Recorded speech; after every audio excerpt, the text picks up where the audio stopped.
All right. Well, I'm just gonna let you have it. I'm hearing kind of a noisy background, so I'm sorry about that. But I'm gonna let you kind of take the ball here.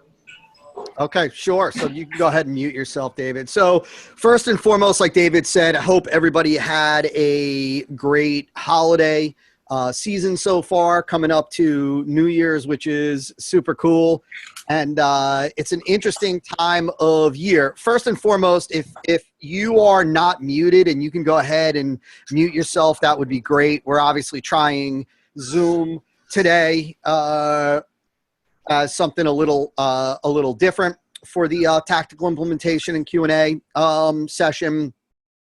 This is being recorded as always, but today is also super simple. And this is all about simple segmentation. This is really what you're going to see in a second is how we follow up with all of the leads that have gone through a marketing campaign and have not purchased. Right? So what we're talking about here is whether you've got one campaign, two campaigns that you're running cold traffic to, maybe you're generating leads, maybe you are, you're using a two-step process, whatever it may be. What we're talking about right here is the tactical process that we use at MFA for marketing to those leads on our list that are not currently active in a funnel, that are not currently active in a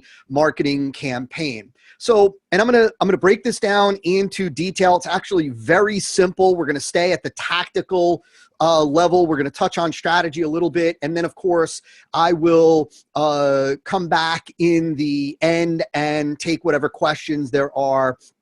And so if you've got a question at any point throughout this training, just go ahead and type it right into the Zoom box. You should see a little link or a button at the bottom of your screen that says chat. Just go ahead and type it right in there. And then David will come back and ask me any and all questions. And so what we're talking about here really kind of is a very simple process. First and foremost, we have what we call our house file. Our house file in your world, your house file is your list of prospects, your list of leads. If you really want to keep it ultra simple, you can think about this as your entire list of prospects and customers, individuals that are not currently active in another marketing campaign. So these are all of the people on your email list that are not currently active in any kind of marketing campaign. Well, we've got our broadcast emails that go out, and I'm going to give you a glimpse into kind of a tweaked version of what it is that we've been doing. I'm going to show you a new version of how we've been broadcasting our list that I'm super excited about. But we've got these broadcast emails. In our case, our broadcast emails go out daily. Every day, a new email gets broadcasted out to our house file.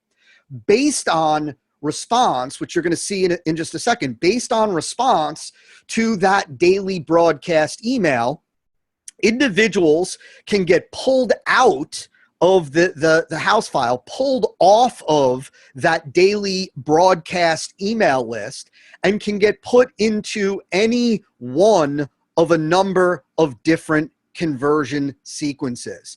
And the way that I really want you to think about this, what I want you to envision in your mind is I want you to envision that we send out a daily broadcast email. Sometimes in each of our broadcast emails, there are up to 3 different links for 3 different campaigns, 3 different marketing campaigns, potentially call it 3 different products. So I want you to imagine you've got prospects, you've got old leads, new leads. Maybe you've got tripwire buyers or something like that on your email list. You send out a broadcast email today. In that broadcast email, maybe you have 3 different links that go to 3 different marketing campaigns for 3 different products.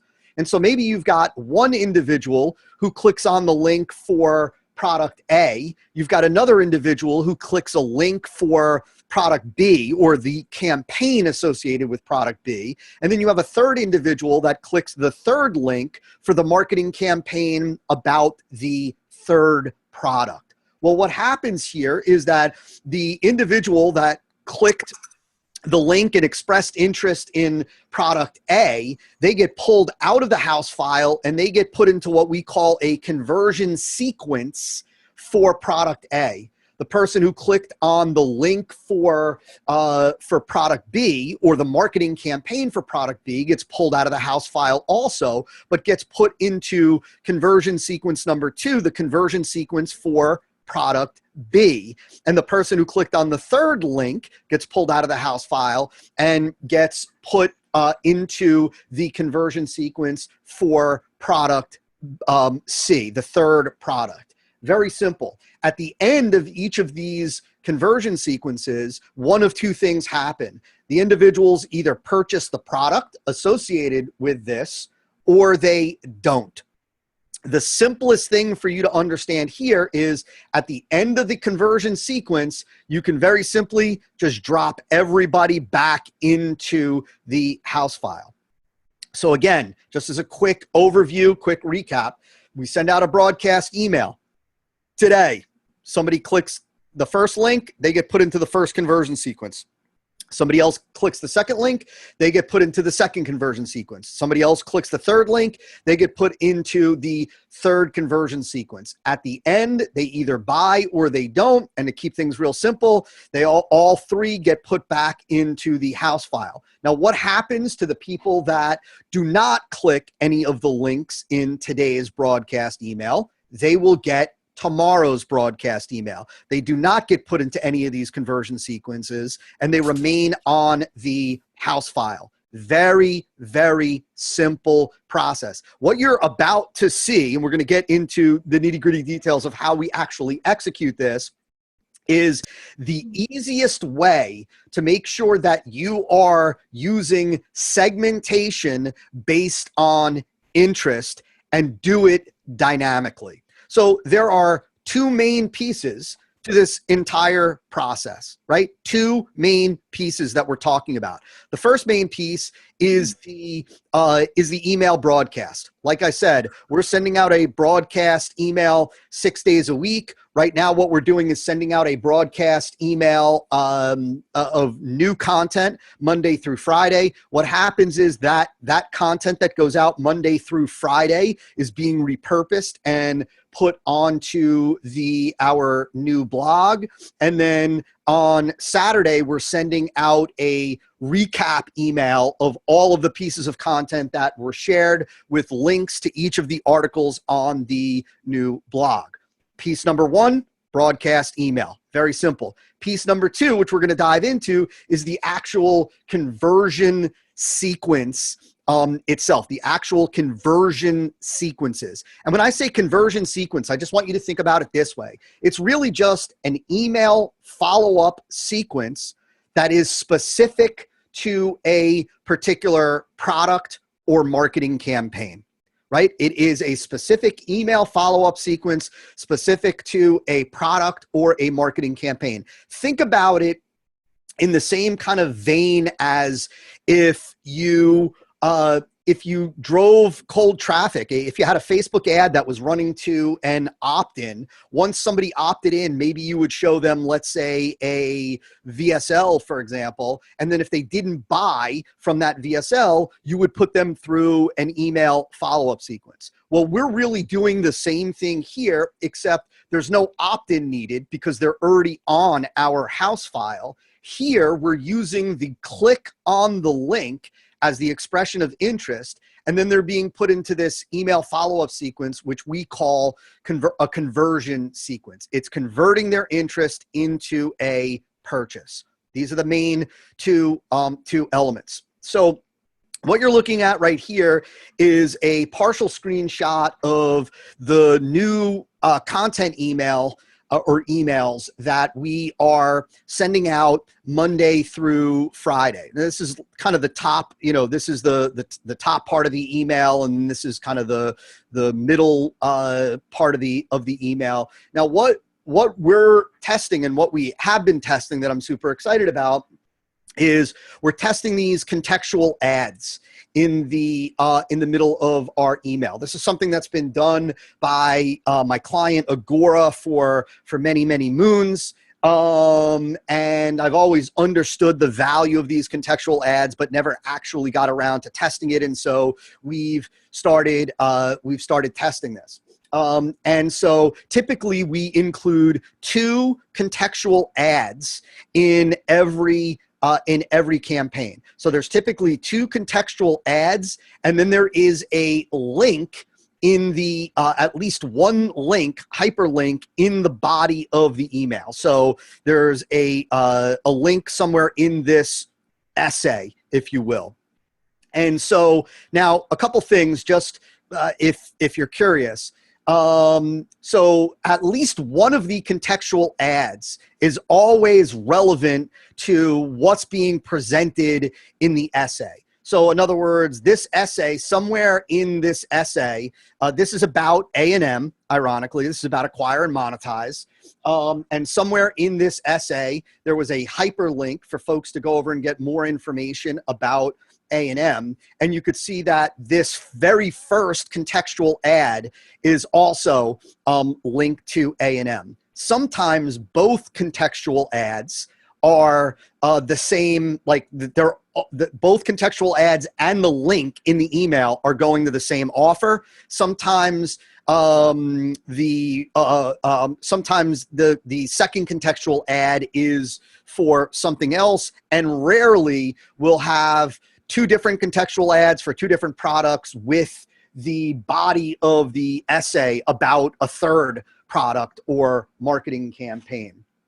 Another quick aside, all of these, the contextual ads, as well as the hyperlink, always go to a marketing and sales vehicle, meaning we're not just sending somebody to an order form. We're not just sending somebody to a product page. This is going to a VSL. This might be going to the home page for acquire and monetize. It's always going to some marketing and sales vehicle. Now, the thing that I want you to see is in this particular example, when somebody clicks on this contextual ad right here, what happens is, in this case, this is for acquire and monetize. What happens is we're sending them to the main acquire and monetize site. Right now, we don't have a dedicated campaign yet for acquire and monetize, right? We just have the acquire and monetize site.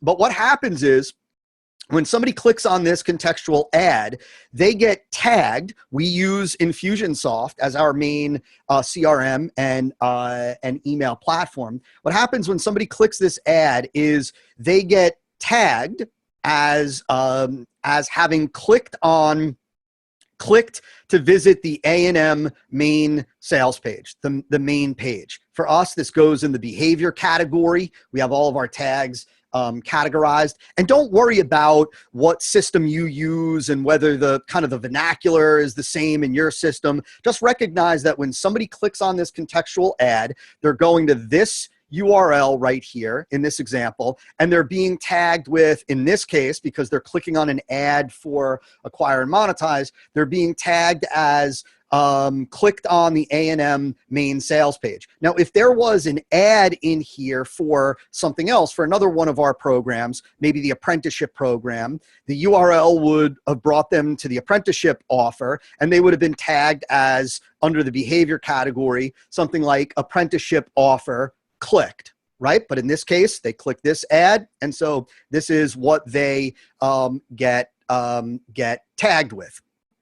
Now, what happens is once somebody gets tagged as behavior, A&M main sales page clicked, is we bring them over, and I apologize for taking an earlier screenshot of this, but what happens is they get put into the A&M conversion sequence. And we use a very, very simple sequence for all of our conversion sequences. This is what it looks like, and I'm going to break this down for you in more detail in just a second. I want you to understand the really the 6 main components of what's going on here.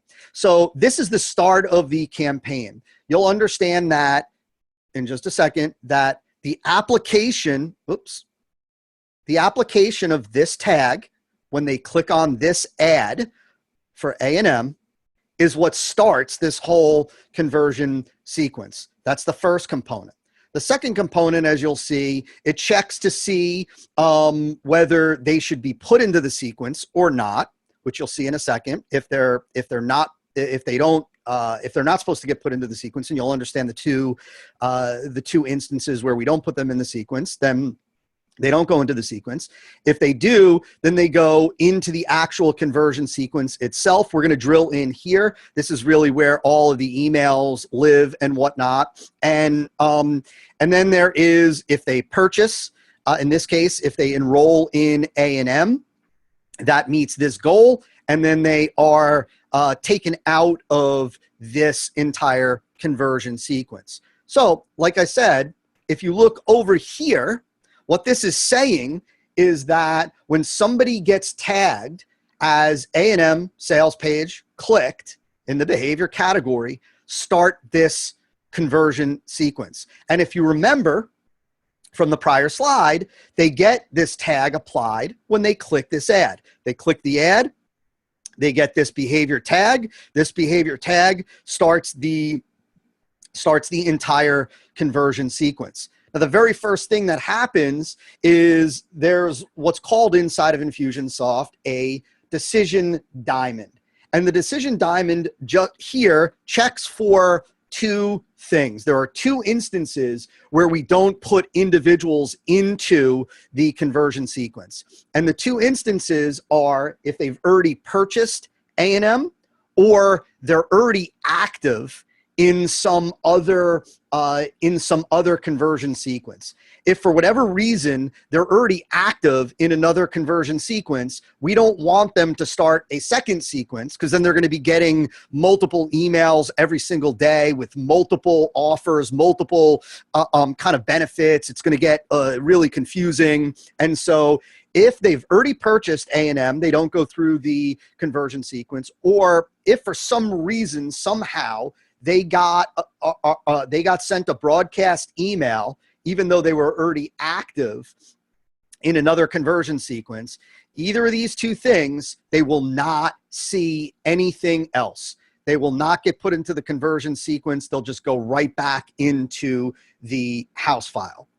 Assuming that they have not purchased A&M and they are not active in another conversion sequence, they start this conversion sequence. And inside, this is what the conversion sequence looks like. And we're going to break this down in just a second. But this is the entire sequence. Nothing magical, nothing crazy, whiz bang, all crazy tags, none of that. Ultra, ultra simple. The first thing that I want you to notice is this, that in the conversion sequence, the very first thing that happens is another tag gets applied to their contact record. This is what we call a universal tag. The tag that gets applied is under the deliverability category. It says, in campaign, do not mail. This is the same tag that gets applied at the start of every single conversion sequence. So we might have 10 different conversion sequences for 10 different marketing campaigns. Anytime somebody starts a conversion sequence, does not matter what the campaign is, what the product is, this tag gets applied. Why is that important? Why do you want to do that? Well, because when it comes to the email broadcast, the daily email broadcast, the people that are active in a campaign, in a conversion sequence, and by the way, this tag gets applied not only at the start of all of our conversion sequences, but this tag also gets applied at the start of every marketing funnel. And the reason why we apply this tag is so that when we are broadcasting an email, we exclude the people that are active in a campaign. This tells us all of the individuals that are active in any campaign or any conversion sequence. The reason why you want to exclude these people is because you don't want to introduce noise, right? And I've been saying this for years. What I mean by noise is that you want to make sure that when somebody gets put into a campaign, that all they get is the campaign. The only way that you're going to be able to develop reliability and predictability with your marketing metrics is if the message remains consistent, the same day after day, week after week, month after month, with prospect after prospect. If you're introducing random email broadcasts in the middle of a campaign, you have no idea how that broadcast or broadcast can affect conversions. You might write a great email that helps to boost conversions for some reason, or more than likely, you might introduce a whole new idea, a whole new topic, and throw the person totally for a loop and negatively impact conversions. And so because of that, when you have a prospect that is in a campaign, whether that is from cold traffic, they clicked an ad in Facebook, they came over, they opted into a campaign, or you have a Facebook ad that goes from Facebook right to, let's say, VSL, and somebody bought and now they're in a back-end campaign. You don't want to introduce anything else other than the campaign itself, because you want to make sure that you're honing in on the message so that you can develop predictability and reliability, consistency with your metrics. It's one of the most important parts of this entire game of direct response marketing, is that you've got reliable metrics, because reliable metrics, metrics that you can bank on, metrics that are going to remain the same as you scale, that's what allows you to scale with confidence. If you don't know next week how a campaign is going to perform because you're introducing new emails, new elements, then you have no way of knowing really what you should spend next week to get leads into a campaign, because your conversions could be lower, could be half, could be a quarter, could be double. You have no way of knowing. So we always exclude everybody who is already active in another campaign or another conversion sequence. The other thing, like I said already, is that you don't want people in multiple conversion sequences or multiple campaigns at the same time, because it can get very noisy. It can become very confusing for the prospect. And I know, because we used to do that. We didn't exclude based on, we allowed people to be in multiple campaigns at one point, and our conversion rates got slaughtered. And so now we exclude everybody who is tagged as do not mail. Now, going back, so we've applied the tag, and now what you'll see is you'll see a series of 4 emails that go out over the next 4 days. We use a 24-hour window. We wait at least 24 hours. So the moment that somebody clicks on, let's go back for 1 second. The moment that, let's do this. The moment that somebody clicks on this, this ad and gets tagged over here, they get started in the sequence, in the conversion sequence. The very first thing that happens right away is they get this do not mail tag applied. And then what happens is we wait 24 hours and we send the first email. Now, we don't set this up as wait 1 day. We set this up as wait 24 hours and run any day on any time. The reason why we do 24 hours is because this email will get triggered at the time that they were on their email and they click the original link. So if they were on their email at, call it whatever, 11:30 at night, this next email the next day will get sent out at 11:30, 24 hours later. And then we do the same thing for the second email, same thing for the third email, and the same thing for the fourth email. What these emails say, these emails typically focus on a different benefit, a different hook, a different angle, a different payoff, a different promise, or a different reason for responding. Different conversion sequences for different products vary slightly, but typically they focus on a different benefit, a different hook, a different angle, a different promise, or payoff. This is, again, the simplest type of conversion sequence that we have. The final thing that I want you to see is at the end of this, and remember, if they don't buy, so the fourth email goes out, and then it waits another 24 hours. And then what happens is we remove a tag. And the tag that gets removed is the same tag that was applied at the beginning. So what gets removed over here is that do not mail tag. Now, let me show you something just so that you can see this. So I'll show you this over here. So in here, the tag gets applied at the very beginning, like I showed you. If they don't buy at the end of this, that tag gets removed. If they do buy the product, in this case, they enroll in A&M, over here, that tag also gets removed. So whether they don't buy or whether they do buy, in this instance, that do not mail tag gets removed. It gets removed so that,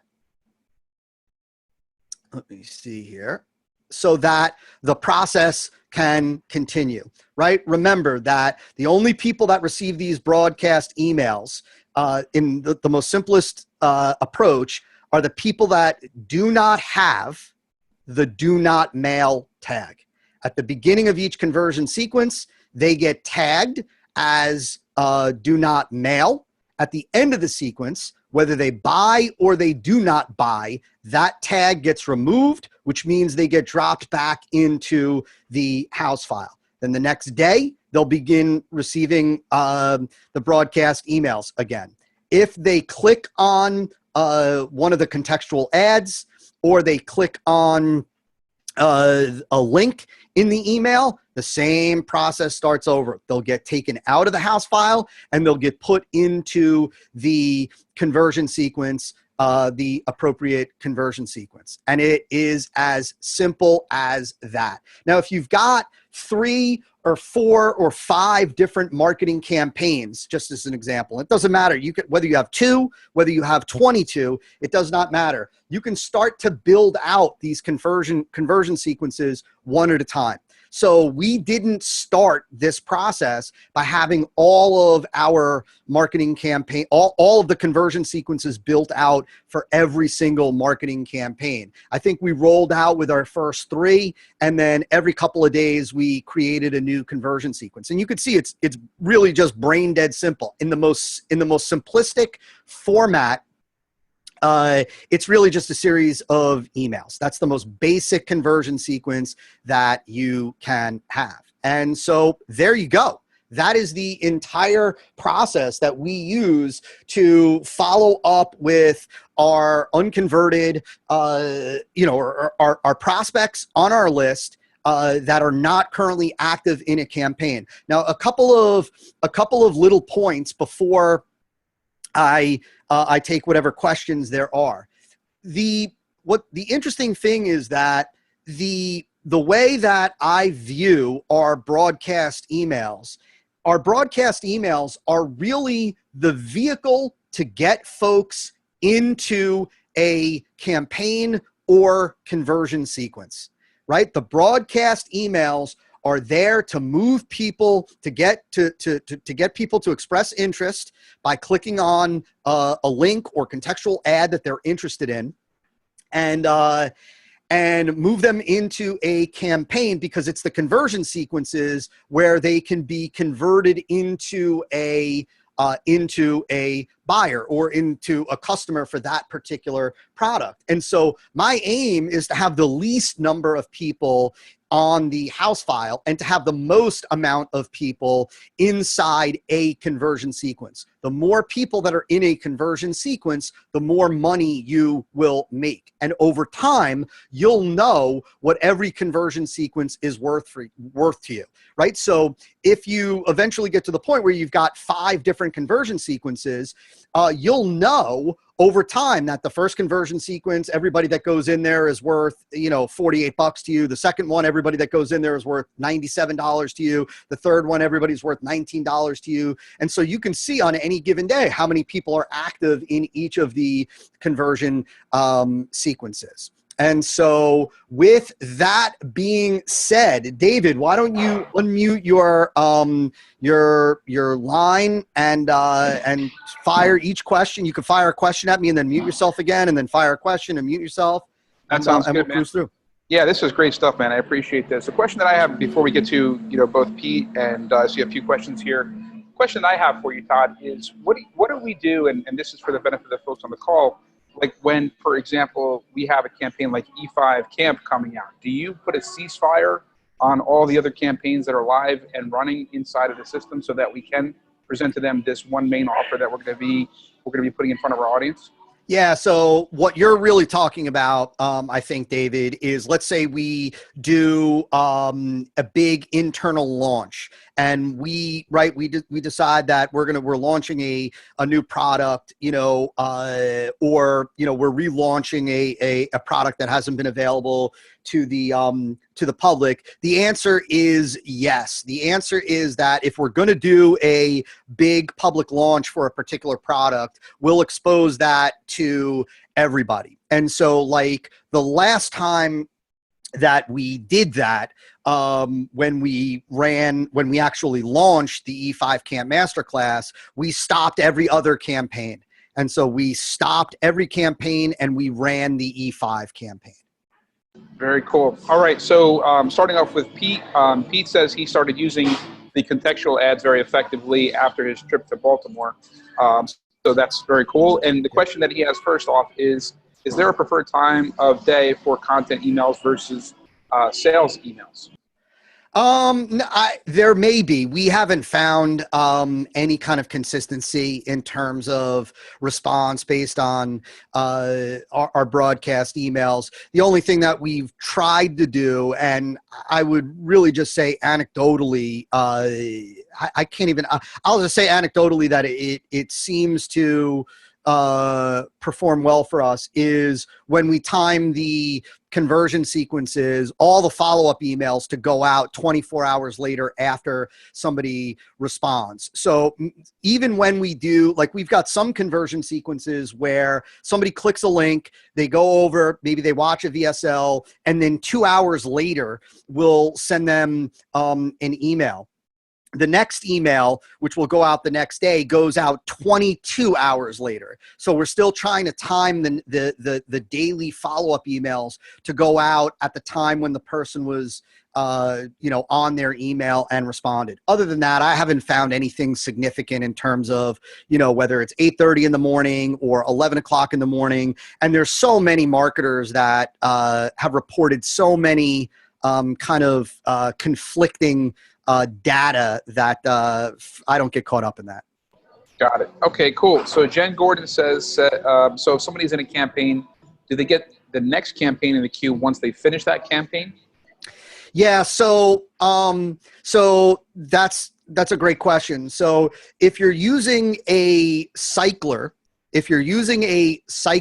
as part of your marketing, meaning where somebody comes in through, let's say, cold traffic, they click on a Facebook ad, they go to an opt-in page, they opt in, they watch a video sales letter or something, they go through your campaign, and let's say they don't buy. And at the end of that campaign, you just chain them to another campaign, meaning where right now another campaign starts automatically and it gives them the ability to click on an email. What you would do is at the end of that cycler, when your cycler is done, you would drop them onto your quote unquote house file, and then you would begin to use this process. If you're not using a cycler, then after somebody goes through a campaign, when they come in, they click on a Facebook ad, they opt in, they go through your campaign, they don't buy or they do buy, you would just drop them again right onto your house file. You wouldn't have a cycler, so you'd skip that whole kind of chain sequence,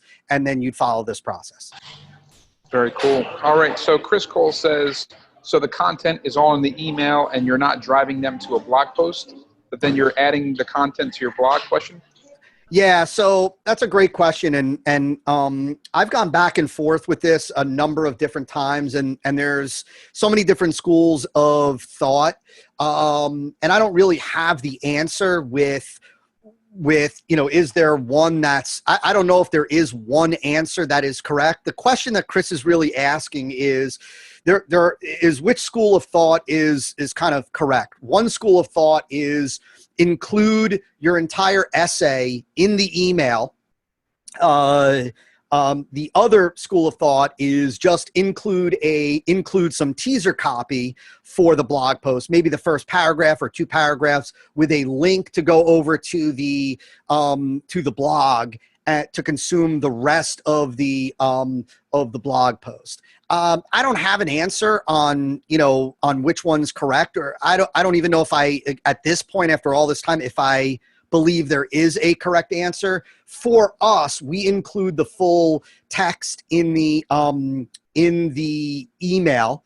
And then what we do is once a week on Saturday, kind of like a recap of all the content that was released for the week gets sent out with links that will bring them to the different essays posted on the blog. So the reason why we're repurposing the content on the blog is for 2 reasons. One, because it allows us to send out that recap email on Saturdays, like, hey, did you miss any of these articles, right? And then it's got a box for each of the 5, articles, let's say. And so it allows us to do that. And it also allows us to share all that content on social media. And so that's the reason why we repurpose it onto the blog.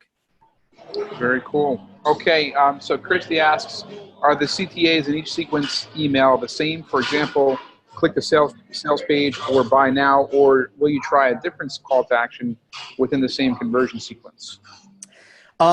So I'm not sure how deep the question goes. Like there'll be a variety of different CTAs. There's always in our conversion sequences, the way we do it, it always focuses on the offer, right? So kind of the call to action is always centered around, right, like buy now. That's not necessarily the verbiage that we use, but there are a variety of different calls to action throughout a conversion sequence. There are even a variety of different calls to action in different conversion sequences, but they're always driving people to buy. Now, let me give one.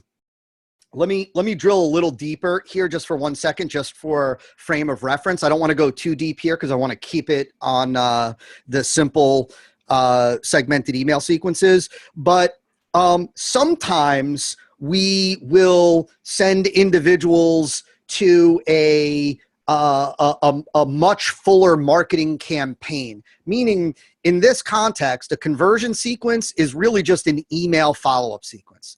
That's all it is. And in that case, the only thing that triggers that sequence is the click on a link or a contextual ad in the email. But sometimes we'll send people to a registration page to register for, let's say, a multi-part video sequence, or to register for a webinar of some sort. In those instances where we're sending somebody to a registration page to register for a multi-part video sequence or to a registration page for a webinar, once they register, then that dedicated campaign takes over. There's kind of, that campaign has its own built-in conversion sequence later on in the campaign, if that makes sense, David, right? So somebody goes over, they register for a webinar. Well, at the beginning of that webinar campaign, we might have an intensification sequence building up to when the webinar takes place, right? We may then, after the webinar, have an objection sequence. Then we might have an offer intensification sequence, right? And so there will be components of that marketing campaign that take place before the conversion sequence. But when it's ultra simple and we're not sending them to any kind of opt-in page, they click a link in an email, they watch a VSL, and that's typically, right, when it's a VSL, it's attached to a conversion sequence, boom, starts right away, and works the way I shared. Very cool. All right. Ben asks an interesting question. I wonder if Ben's asking this because of the time of year for the holidays, or possibly because he might have been experiencing some challenges with deliverability or open rates, but he's asking, have we seen any changes in open rates or deliverability in the recent months? No. So, our deliverability has never been great. I think, certainly as your list grows, it becomes more and more of a bear. We've been in communication with two separate vendors that are going to be really dialing in. There's a lot of technical aspects to email deliverability that goes well beyond my area of expertise. But I'll tell you, what is interesting is that I have found the more we email, especially the more we blend, I'm going to call it not content, but I'm going to call it editorial, which to me, editorial differs from content in that editorial, it's valuable, but it's marketing, right? So you could call it EBM, but it's really, editorial is value, it's valuable, but it's actually marketing. It's moving somebody closer and closer to buying. That the more emails we send out and the more of those emails are filled with editorial, the better our open rate and engagement has become.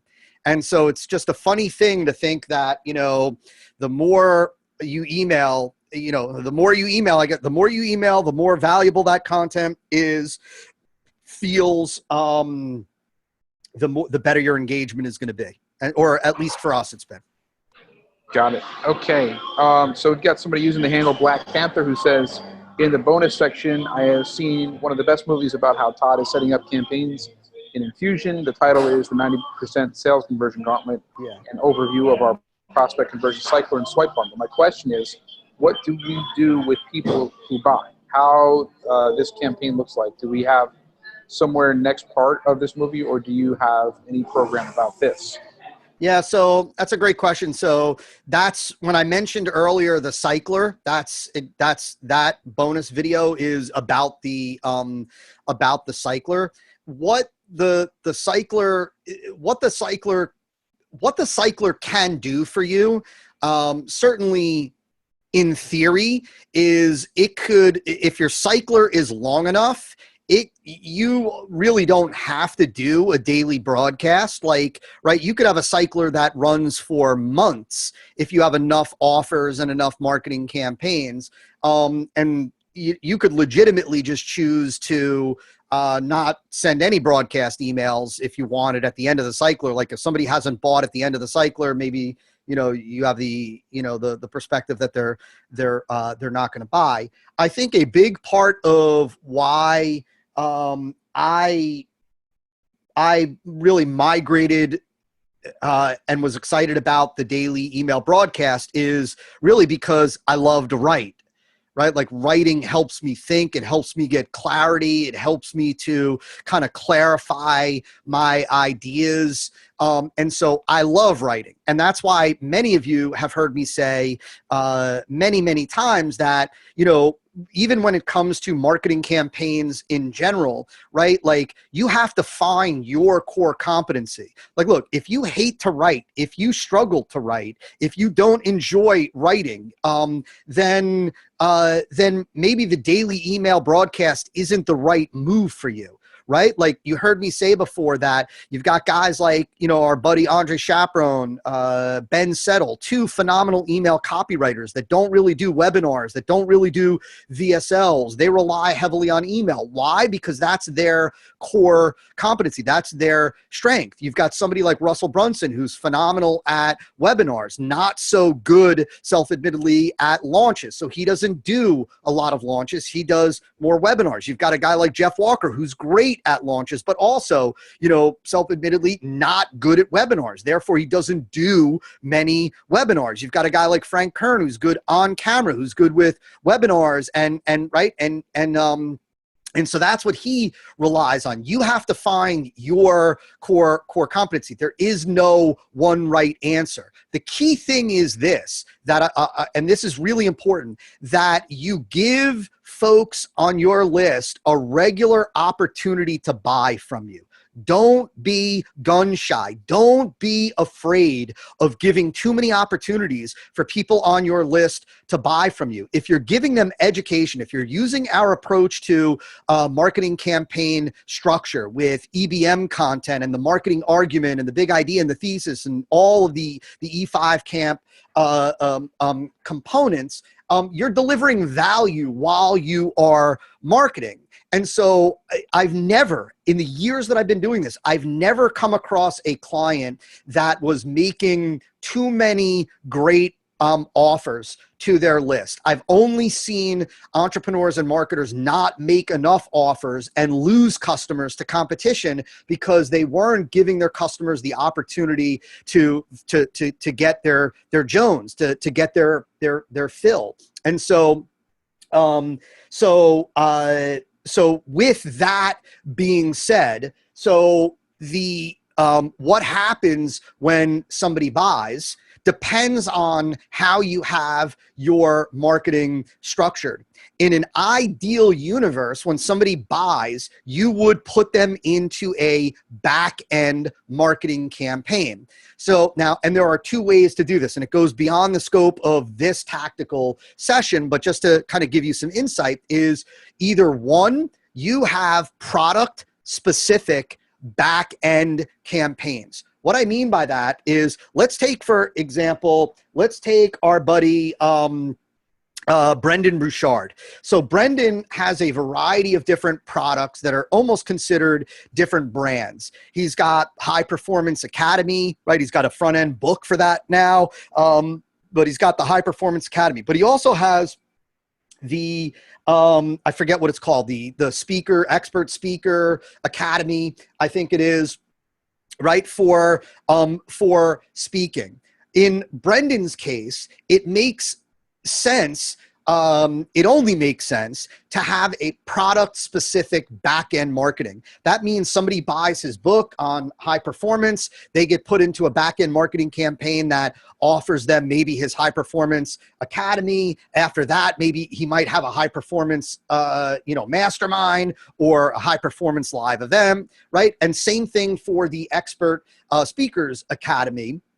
Right? He's not going to, he's going to start by presenting them with a back end for speaking, right? And eventually, if they either don't buy his back end on speaking, or if they do buy and he no longer has anything else to offer them, he can then cross promote the other products back end. But it only makes sense to have product specific back ends because of how different his front end or his brands are.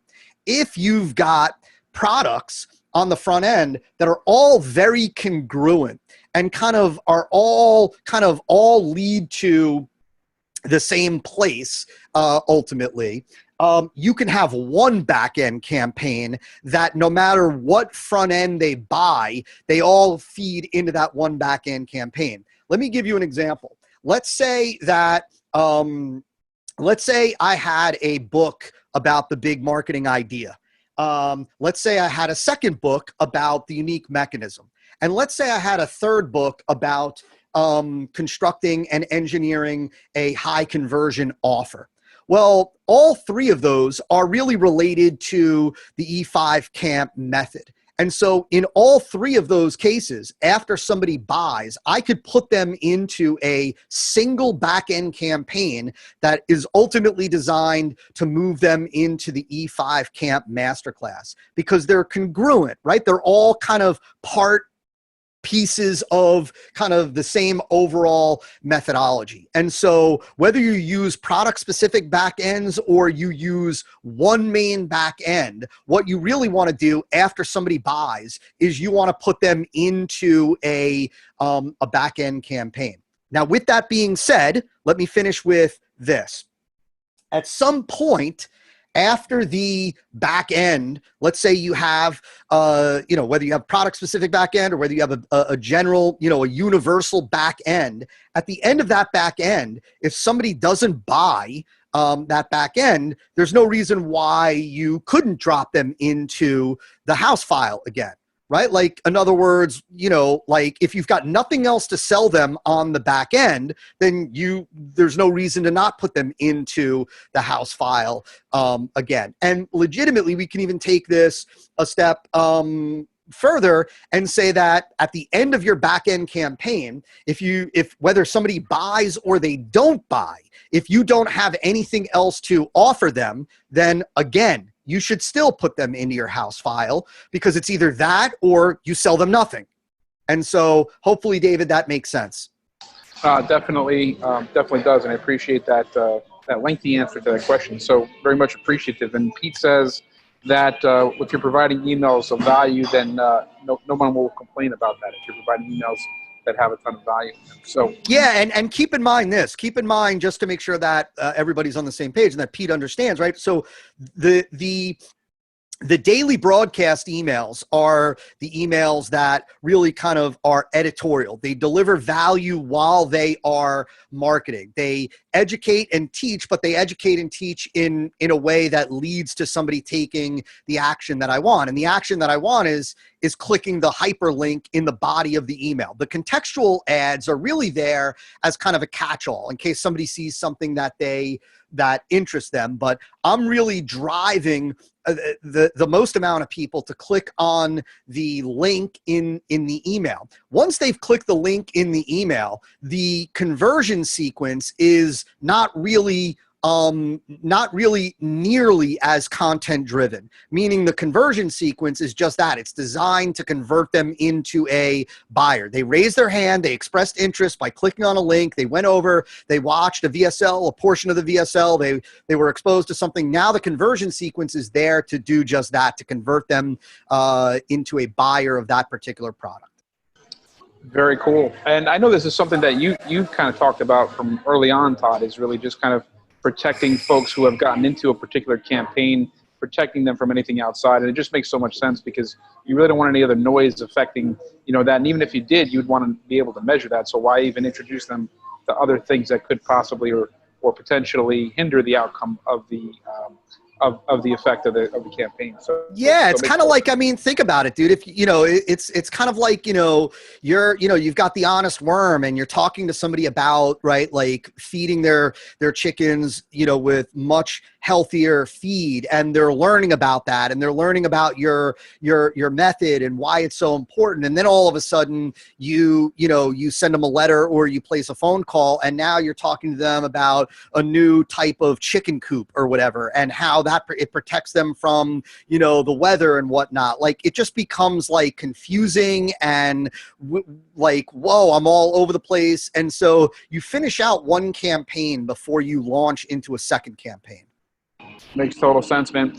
All right. Well, we have come to the end of the hour here with Todd, and I'm noticing that we've run out of questions, Todd. So really appreciate you spending this time with us here and kind of hopping on to explain to us the simple email segmentation sequence that we have here. So really appreciate it, man. You got it. I love it. And I'm so grateful. I know that this was in the middle of a holiday week. And so for all of you that are on here live with us, man, you guys are warriors and champions. And I tip my hat to you for taking time out of what is typically a relaxing week for everybody to be here learning, growing your business. I think that what's important, as always, with all of our tactical implementation sessions is that you now sit back and you ask yourself, what is it that you are going to act on? What action is it that you are going to take from this? It's not to say that it doesn't have to be an all or nothing proposition, but I don't want you to just hear this and have it go in one ear and out the other. And so I want you to take a few minutes after we log off in just a second, and I want you to write down or make note of what action are you going to implement to begin benefiting from this simple segmented email sequences. Awesome, man. It's no good, right, if we don't have the execution. So that's great, man. I really appreciate that. And thank you, everybody, for joining us. Happy New Year to everybody, and happy holidays, Merry Christmas. And we will be talking to everybody again tomorrow. I'll put a shameless plug in real quick. Tomorrow we have our CopyLogic scoring session, and I hope to see everybody there. Cool. Thank you, guys. Take care, everybody. Thanks so much, Todd.